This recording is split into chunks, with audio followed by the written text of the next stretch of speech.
Assalamualaikum warahmatullahi wabarakatuh. Apa kabar semua? Luar biasa, tetap semangat, terus belajar. Yes. Baik, pada kesempatan kali ini kita akan belajar tentang materi komunikasi sinkron dan asinkron. Setelah pembelajaran ini dilakukan, kalian diharapkan dapat menganalisis komunikasi sinkron dan komunikasi asinkron dalam jaringan. Selanjutnya, melakukan komunikasi sinkron dan asinkron dalam jaringan. Amatilah gambar berikut ini ya. Catat beberapa informasi yang kalian anggap penting. Apa sih komunikasi dalam jaringan itu? Komunikasi dalam jaringan yaitu cara berkomunikasi di mana penyampaian dan penerimaan pesan dilakukan dengan atau melalui jaringan internet. Komunikasi yang terjadi di dunia semu tersebut lazim disebut komunikasi dunia maya atau cyberspace. Nah, salah satu bentuk komunikasi virtual adalah pada penggunaan jejaring sosial.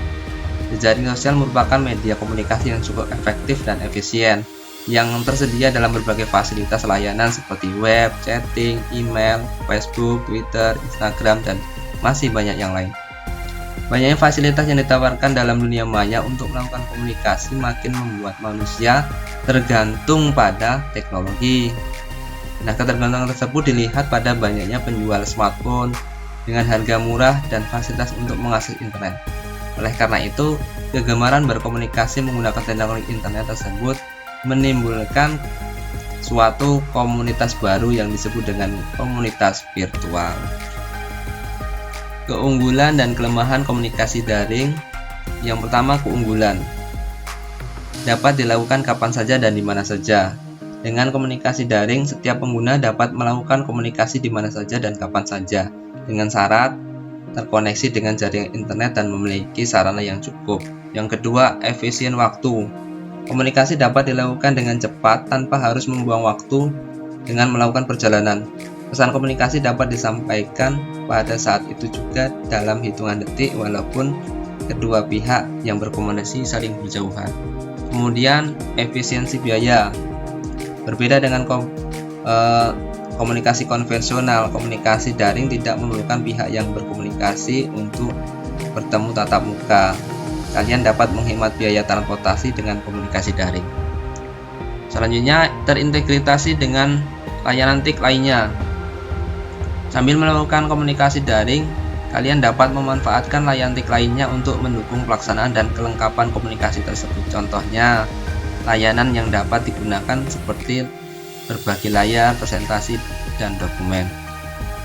Selanjutnya, meningkatkan intensitas berkomunikasi. Komunikasi daring mendorong orang yang biasanya diam di dunia nyata menjadi aktif saat berkomunikasi di dunia maya. Yang terakhir, meningkatkan partisipasi. Terbukanya jalur komunikasi akan membuat makin banyak orang yang dapat berpartisipasi dalam diskusi. Next. Selanjutnya, kelemahannya. Adapun yang pertama, tidak mewakili emosi pengguna. Intonasi bicara, raut muka, gerakan tubuh merupakan hal yang relatif sulit untuk dipahami melalui komunikasi daring. Yang kedua, memerlukan perangkat khusus.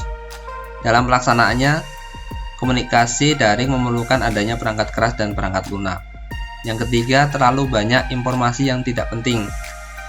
Dalam komunikasi daring, seringkali informasi yang didapat menjadi terlalu banyak sehingga membuat bingung si penerima.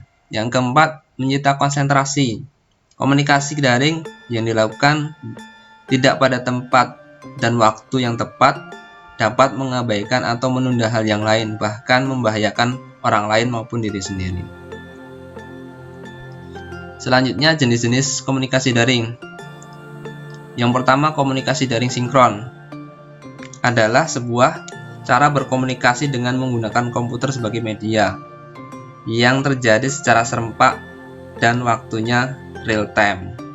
Contohnya, komunikasi daring adalah text chat dan video chat atau video call.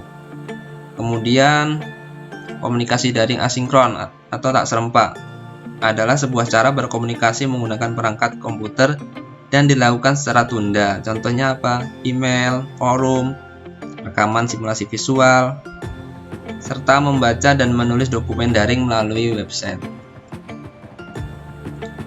Selanjutnya, komponen pendukung komunikasi daring. Yang pertama, perangkat keras atau hardware, yaitu komputer, headset, mikrofon, dan perangkat pendukung koneksi internet. Yang kedua, komponen perangkat lunak atau software, program atau aplikasi yang didapat yang ada di dalam komunikasi daring seperti Google+, Hangout, FaceTime, video call, dan lainnya. Yang ketiga, komponen perangkat nalar atau brainware, yang mana perangkat ini manusia yang mengerjakan komunikasi daring tersebut. Selanjutnya, mengeksplorasi. Lakukanlah pengamatan terhadap komponen pendukung komunikasi daring ya. Kalian cari dari berbagai sumber, silahkan dicatat, nanti dikirimkan ke Bapak. Demikian pertemuan kita kali ini, semoga bermanfaat. Bapak akhiri, wassalamualaikum warahmatullahi wabarakatuh.